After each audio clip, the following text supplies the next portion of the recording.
Welcome to the Jukebox Podcast from WP Tavern. My name is Nathan Wrigley.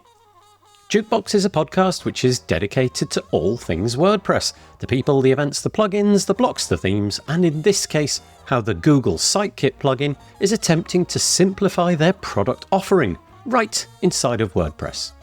If you'd like to subscribe to the podcast, you can do that by searching for WP Tavern in your podcast player of choice or by going to wptavern.com/feed/podcast, and you can copy that URL into most podcast players. If you have a topic that you'd like us to feature on the podcast, I'm keen to hear from you and hopefully get you or your idea featured on the show. Head to wptavern.com/contact/jukebox and use the form there.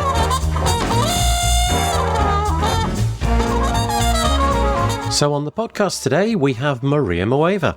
Mariya has more than 15 years of experience in tech across search quality, developer advocacy, community building and outreach, and product management. Currently, she's the product lead for SiteKit, Google's official WordPress plugin.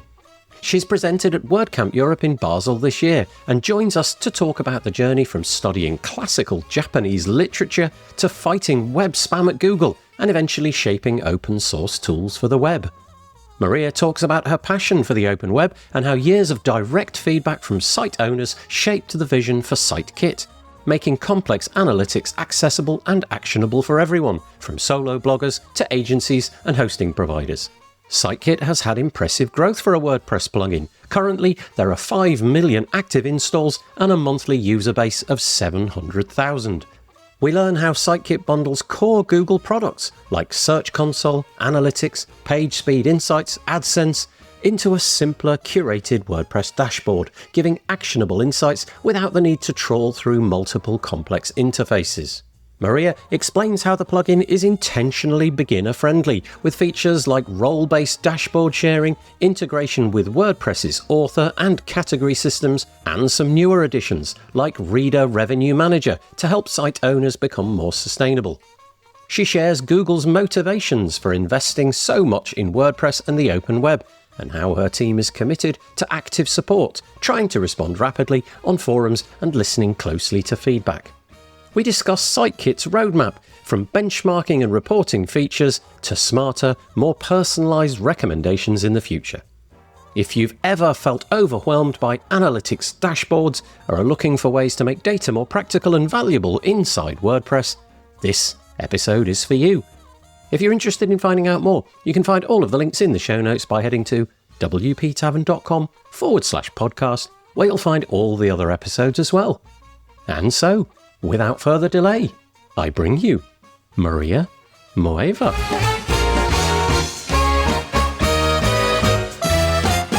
I'm joined on the podcast by Mariya Moeva. Hello, Mariya. Nice to meet you. Nice to be here. Mariya is doing a presentation at WordCamp Europe. That's where we are at the moment. And we're going to be talking about the bits and the pieces that she does around SiteKit, the work that she does for Google. Given that you're a Googler and that we're going to be talking about a product that you have, will you just give us your bio? I've got it written here. You obviously put one on the WordCamp Europe website, but just roughly, what is your place in WordPress and Google and SiteKit and all of that? Yeah, I mean, I've had a very meandering path. When you would look back to what I studied, which was, classical Japanese literature, all these poems about the moon and the cherry blossoms, who would have thought at that time that I would end up building open source plugins? But I did have a meandering path, and I ended up here mostly because of passion for the open web and for all kinds of weird websites that exist out there. I really love stumbling upon something great. I started Google on the web spam team, actually looking into the Japanese spam market because of this classical Japanese literature degree and the Japanese skills. And then after a couple of years or so, I basically despaired of humanity because all you look at is spam every day. Bad sites, hacked sites, malicious pages. And I just wanted to do something that makes the web better rather than removing all the bad stuff. And so I switched over to an advocacy role. And in that role, I essentially was traveling, maybe attending 20, 30 conferences every year, talking to a lot of people about their needs, what they have to complain about Google, what requests they have. And I would collect all of this feedback, and then I would go back to the product teams and I would say, hey, this and this is something that people really want. And they would say, thank you for your feedback. Essentially, at one point I said, okay, we're going to build this thing. And that's why I switched into product role. And I was able to take all the feedback over the years that we've gotten from developers and site owners and to try to build something that makes sense for them. So that's how I ended up in the product role for building SiteKit. And the idea from the very beginning was to make it beginner friendly and to make it from their perspective to match that feedback rather than doing something that is like, here's your stuff from analytics, here's your stuff from Search Console, figure it out. That's how we ended up building this. And it's been now 5 years. And it actually just a month ago entered the top 10 plugins. So clearly people find some value in it. We have 700,000 people that use it every month. And overall, it's currently at 5 million active installs, meaning that these sites are kind of pinging WordPress, so they're alive and kicking. It's been very encouraging to see that what we're doing is helpful to people, and we will keep going. There's a lot to do. I think it's kind of amazing because in the WordPress space, there are some of the, let's call them the heavy hitters, the big plugins that we've all heard of, the Yoasts of this world, that kind of thing, Jetpack, all those kind of things. This honestly has gone under the radar a bit for me, and yet those numbers are truly huge.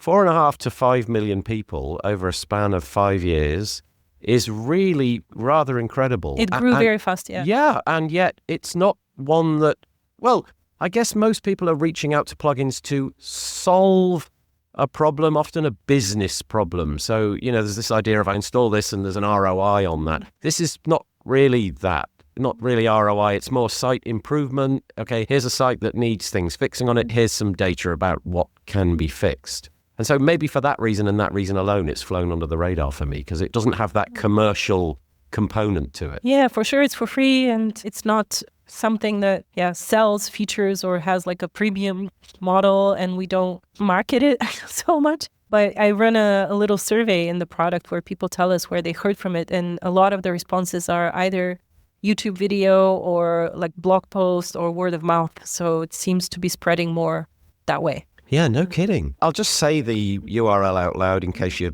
at a computer when you're listening to this. It's SiteKit as one word, .withgoogle.com. I don't know if that's the canonical URL, but that's where I ended up when I did a quick search for it. So SiteKit.withgoogle.com. And over there, you'll be able to download, well, as it labels itself, Google's official WordPress plugin. The first thing that surprises me is Google's interest in WordPress. That is fascinating to me. I mean, obviously we all know Google is this giant, this leviathan. Maybe you've got interest in other CMSs, maybe not, I don't really know, but I think that's curious. But obviously 43% of the web kind of makes sense to partner with WordPress, doesn't it, to improve websites? Yeah, I work with plenty of CMSs. I work with Wix, with Squarespace, and we essentially, what I try to do and what my team tries to do, we are called the ecosystem team. So we want to bring the things that we think would be useful to site owners and businesses directly to where they are. So if you're in your Wix dashboard, you should be able to see the things from Google that are useful. And same if you're in WordPress. And obviously WordPress is orders of magnitude, a bigger footprint than any of the others. And also it has this special structure where everything is decentralized and people kind of mix and match. So that's why we went with the plugin model, and using the public APIs, we want to show what's possible because all the data that we use is public data. There's no special Google feature that only the Google product gets, right? We are just combining it in interesting ways because I've spent so much time talking to people like what they need. And so we just curate and combine in ways that are actually helping people to make decisions and to kind of clear the clutter. Because when you go to analytics, it's like 50 reports and so many menus. And it's like, where do I start? So we try to give a starting point in SiteKit. And we also try to help with other things like make people sustainable. One thing that we recently launched just a month ago is called Read the Revenue Manager. So you can put a little prompt on your site, which asks people to give you like $2 or whatever currency you are in, or even put like a subscription. And so the idea is you don't have to have massive traffic in order to generate revenue from your content. If you have your 100,000 loyal readers, they can help you be more sustainable. So we're looking at these kind of features, like what can we launch that is more for small and medium sites and would be helpful? And how can we make it as simple as possible so that people don't kind of drop off during the setup because it's too complicated? Would it be fair to summarize the plugin's initial purpose as kind of binding a bunch of Google products, which otherwise you would have to go and navigate to elsewhere? So, for example, I'm looking at the website now, Search Console, Analytics, Page Speed Insights, AdSense, Google Ads, and all of those kind of things. Typically, we'd have to go and, set up an account. I guess we'd have to do that with SiteKit anyway, but we'd have to go to the different URLs and do all of that. The intention of this then is to bind that inside of the WordPress UI. So it's not just the person who's the admin of that account. You can open it up so that people who have the right permissions inside of WordPress, they can see, for example, Google Analytics data. And it gets presented on the back end of WordPress rather than having to go to these other URLs. Is that how it all began, as a way of sort of surfacing Google product data inside the UI of WordPress? Yeah, we wanted to bring the most important things directly to where people are, so they don't have to bother going to 15 places. And we wanted to drastically decrease and curate the information so that it's easy to understand, because when you have 15 dashboards in Analytics and 15 dashboards in Search Console, and then you have to figure out what to download and in which spreadsheet to merge and how to compare, then this is, maybe if you have an agency taking care of it, they can help you. But if you don't, which 70% of our users say that they're a one-person operation, so they are taking care of their business and on top of that, the website. We wanted to make it simpler to understand how you're doing and what you should do next with Google data. So it's a curated interface. Yes. So it's not, maybe you can pull in every single thing if you so wish, but the idea is you give an easier to understand interface to, for example, Google Analytics. That was always the thing for me in Google Analytics. I'm sure that if you have the time and the expertise, like you're an agency that deals with all of that, then all of that data is probably useful and credible. But for me, I just want to know some top level items. I don't need to dig into the weeds of everything. And there was menus within menus within menus, and I would get lost very quickly and dispirited and essentially give up. So I guess this is an endeavor to get you what you need quickly inside the WordPress admin, so you don't have to be an expert. Yeah, and then it gets more powerful when you are able to combine data from different products. So, for example, we have a feature called Search Funnel in the dashboard, which it combines data from Search Console on search impressions and search clicks. And then it combines data from Analytics on visitors on the site and conversions. So it kind of helps you map out the entire path versus having to go over here, having to go over there, having to combine everything yourself. So when you combine things, then it gets also more powerful. We have another feature which lets you combine data from AdSense and Analytics. So if you have AdSense on your site, you can then see which pages earn you the most revenue. So when you have that, suddenly you can see, okay, so I have now these pages here. What queries are they ranking for? How much time people spend on them? Can I expand my content in that direction? It helps you to be more focused in kind of the strategy that you have for your site. Is it just making, is it making API calls backwards and forwards to Google's Analytics, Search Console, whatever, and then displaying that information? Or is it kind of keeping it inside the WordPress database? Is anything We don't store Okay. anything. Well, almost anything. Yeah, we wanted to keep the data as secure as possible. So we created this proxy service, which kind of helps to exchange the credentials. So the person can authenticate with their Google account. And then from there, the data is pulled via API.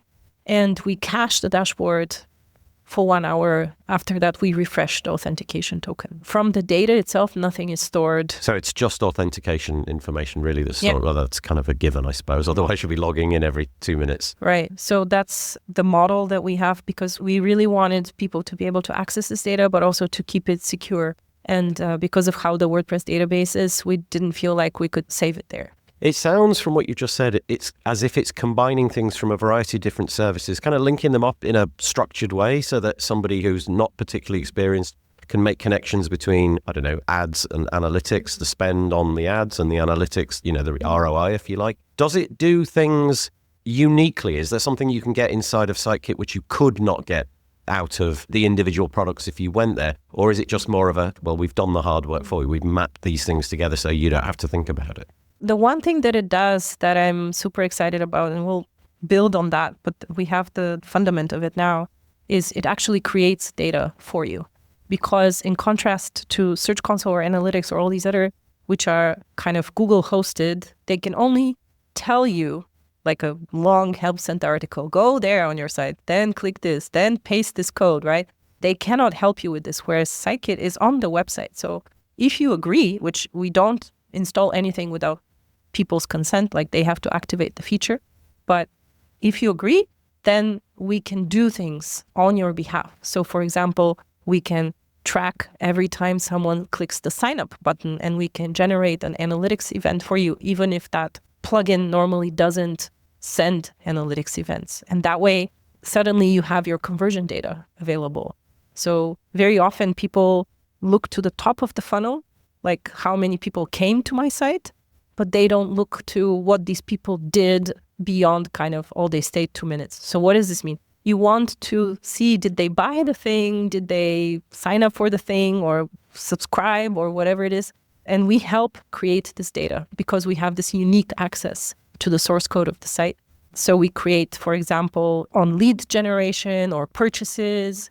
We also, every time that a specific page is viewed, we will generate an event about the author of the page. So then we can aggregate the data, which authors bring in the most page views. Let's say you have like a site with 5, 6, whatever authors, or which categories are bringing in the most engagement and these kind of things. So it really does get very WordPressy. It's not just to do with the Google side of things. It is mapping information from Google, so categories, author profiles, that kind of thing, and mapping them into the analytics that you get. Okay, that's interesting. So it's a two-way process, not just a one-way process. Yeah, it's very much integrated with WordPress. We have also a lot of other features, like, for example, that kind of stretch into other parts of the website. So this Read the Revenue Manager that I mentioned before, with the prompts that you can put on your pages, you can go to the individual post, and for every post, there's like a little piece of control UI that we've added there in the compose screen, where you can say, this is excluded from this prompt, or, you can control from there. So we try to integrate where it makes sense, like where the person would want to take this action. And again, because it's on the website, we can kind of spread out beyond just this one dashboard. And would I, as a site admin, would I be able to assign permissions to different user roles within WordPress? So, for example, an editor or a certain user profile may be able to see a subset of data.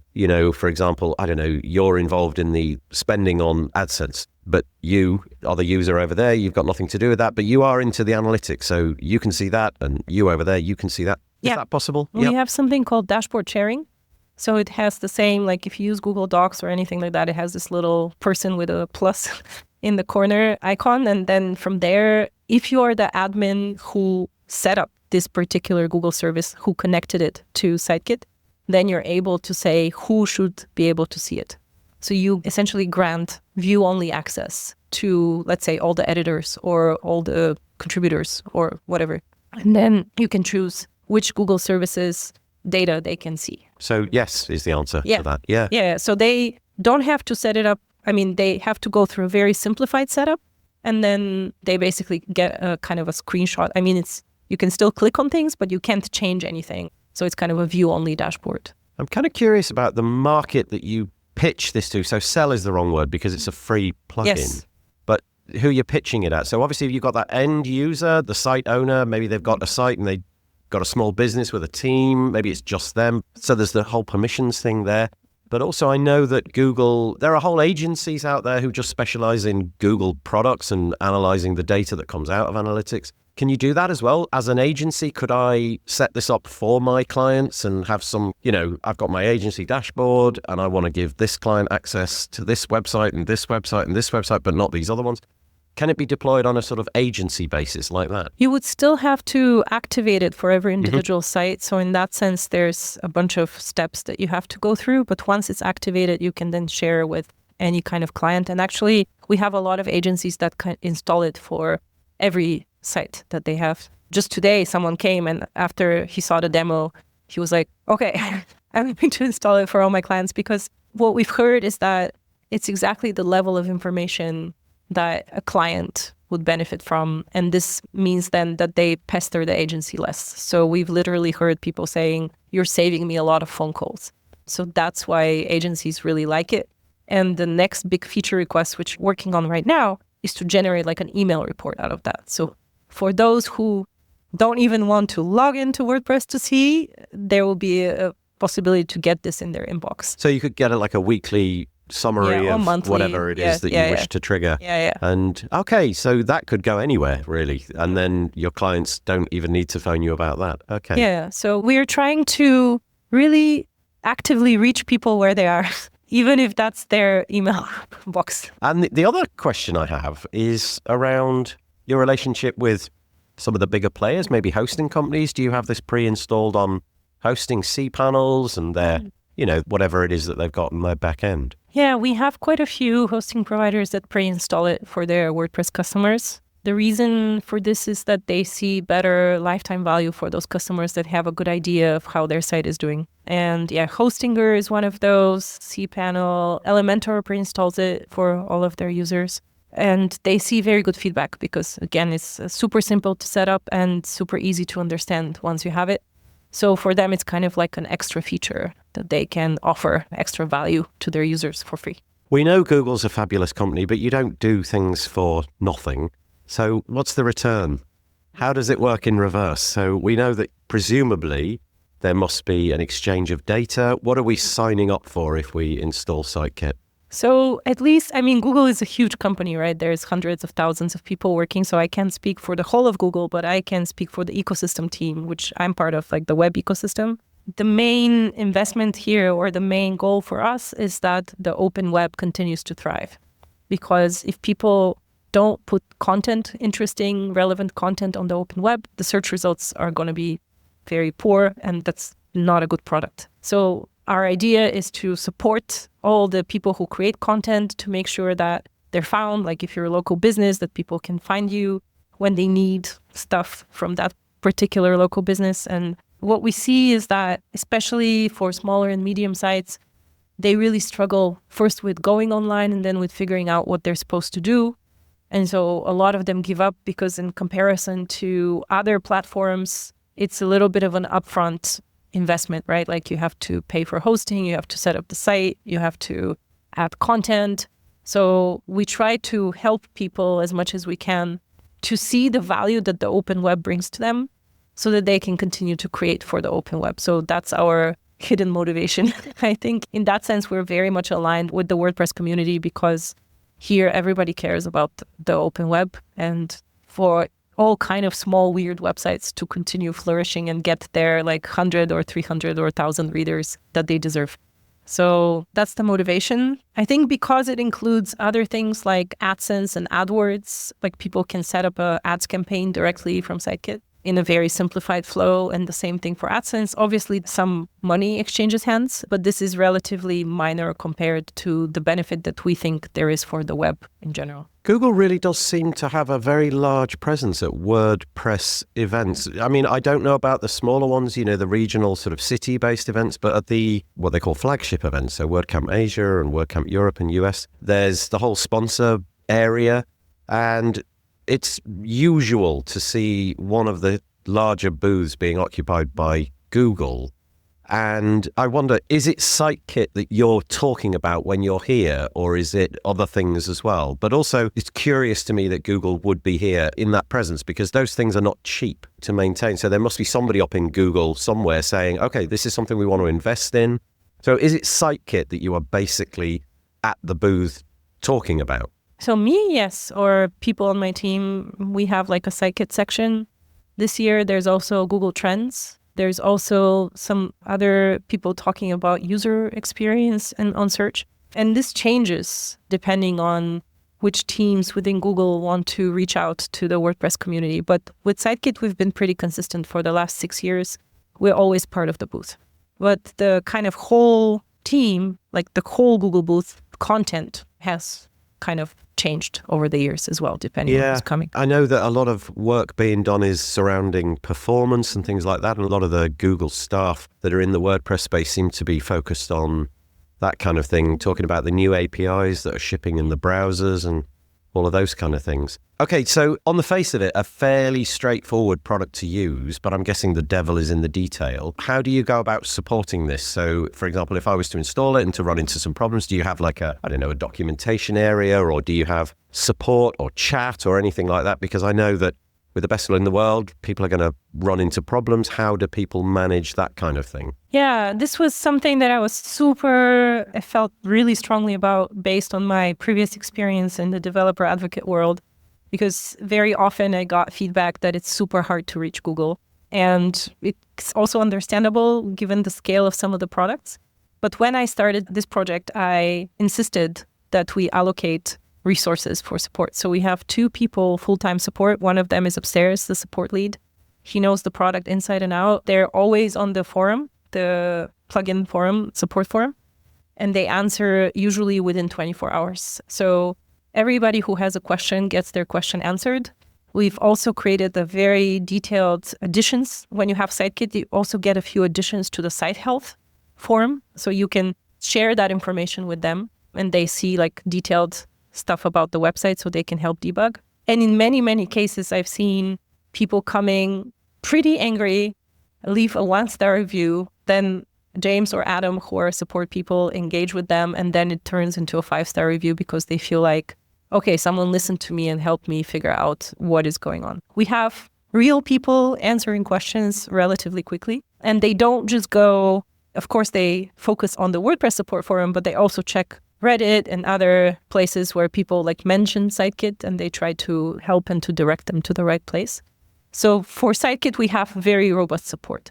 Now, when it's an issue with a product, a Google product that is connected to SiteKit, so it's not a SiteKit problem. Let's say you got some kind of strange message from AdSense about your account status changing.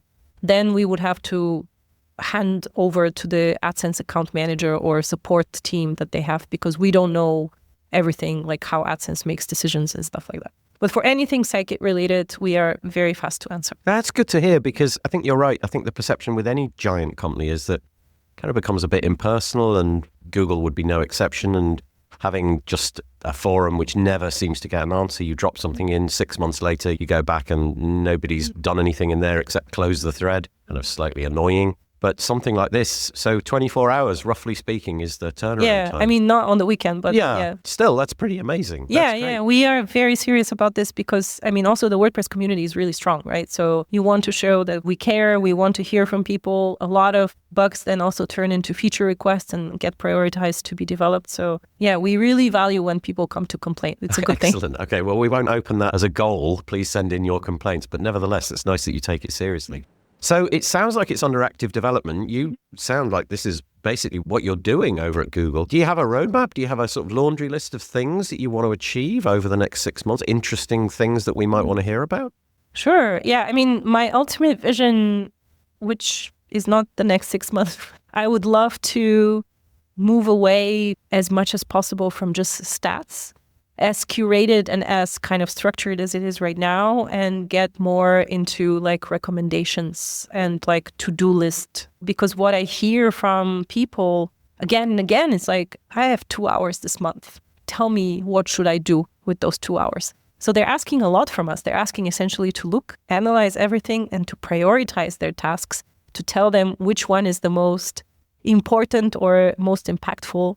And this is like several levels of analysis further than where we are now. So one thing that we are looking to work on is benchmarking, because you cannot know, are you growing or not, unless you know how you're doing on average.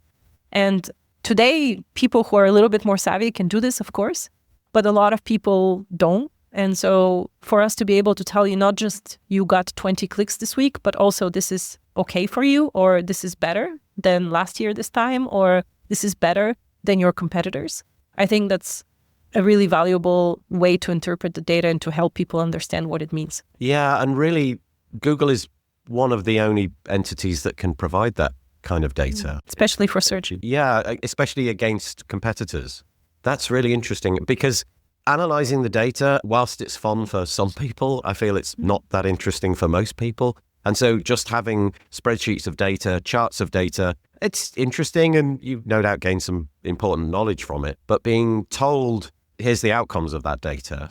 Try doing this thing and try doing that thing. That is much more profound than just demonstrating the data. And I'm guessing, I could be wrong about this, and I've more or less said this in every interview over the last year, I'm guessing there's an AI component to all of that, getting AI to sort of analyze the data and give useful feedback. I mean, we are investigating how to do all of these things. I think in the case of WordPress, it's a little bit trickier again because of the distributed nature and the fact that all the site information lives on the site and then all the Google information. So we're not like fully hosted where you can access everything and control everything, something like a Squarespace or a Wix. But there's definitely like AI is a perfect use case for this, right? Like benchmarking, you can bucket sites into relevant groups and then see, are they performing better or worse? That's like a classic machine learning case. And we'll see exactly technically how we're going to reach this, but that's one of the things that we're working on right now. Another thing is to expand much more the conversion reporting and to help people understand, are they achieving their goals? Because this is something that surprisingly to me, so many people pay money and invest time in the site and they cannot articulate what the site is doing. Is it working? Is it doing its job? And they're like, well, I got some people visiting and I'm like, did they buy the thing? So you have to know what to track and then also to take action after you see the metrics, like to move them in one direction or another. And so helping people like map out this full funnel is one thing that we're working on. And the other thing is also this email report. So that's amazing. So really under active development. And you sound very impassioned about it. You sound like this has become your mission, you know. I think nobody ever complained that something is easy, right? When you make things simple and easy for people, they appreciate, even if they're more knowledgeable than if they can do more advanced things themselves. And I personally really care, like every time that I find a random website with really strange content, but just someone put their soul into it. I recently found something in Zurich, like tours of Zurich, walking tours by someone who really cares about history and architecture. And it's a terrible website, design-wise, but the content is amazing. And I was like, okay, this person could use some help, but he's doing or she's doing like a great job at the content part, and then should get the traffic that they deserve for this. So that's what motivates me also to come here. One person 2 or 3 WordCamps ago came over and was saying, everything about Google is hard except SiteKit. And I was like, yeah, that's what we are trying to do. We really want to simplify things for you. So yeah, being here is also super motivating to talk to people and to hear feedback and feature requests. And again, we like when people come to complain. Well, I was just speaking to a few people prior to you entering the room, and those few people all have SiteKit installed on their site. So you're doing something right. I hope it's helpful. I hope it answers some questions and saves people some time. That's what we are trying to do. Yeah, we are in a part of Google that has the ecosystem focus. So we know that ecosystem changes take longer. I mean, still, it's a fast-growing plugin. It got to 5 million in 5 years, but still, that's 5 years. And in the context of software companies, which move very fast, 5 years is a long time. Yeah, we will keep going and hopefully more people can benefit from it. But we do have, still there are many people who come by and they're like, whoa, what is this? Show me. Well, that's nice. There's room for growth as well. Yeah, for sure. I mean, for sure, there's always, and more people create new sites. So again, going back to that hosting provider question of like, can we bring it to them at the moment of creation so that they know this is something I can use? Yeah. So one more time, the URL is sitekit.withgoogle.com. I will place that into the show notes as well. Mariya, I think that's everything that I have to ask. Thank you so much for chatting to me about SiteKit. Yeah, thank you for the invitation. It's been a pleasure to talk about the ecosystem. And yeah, if people have feature requests, they can always write us either on GitHub in the SiteKit repo or on the support forum. Or if they are coming to any WordCamp where we also are, we're also super happy to hear. So we always love to know what people struggle with so that we can build it for them and make it easy. Thank you very much indeed.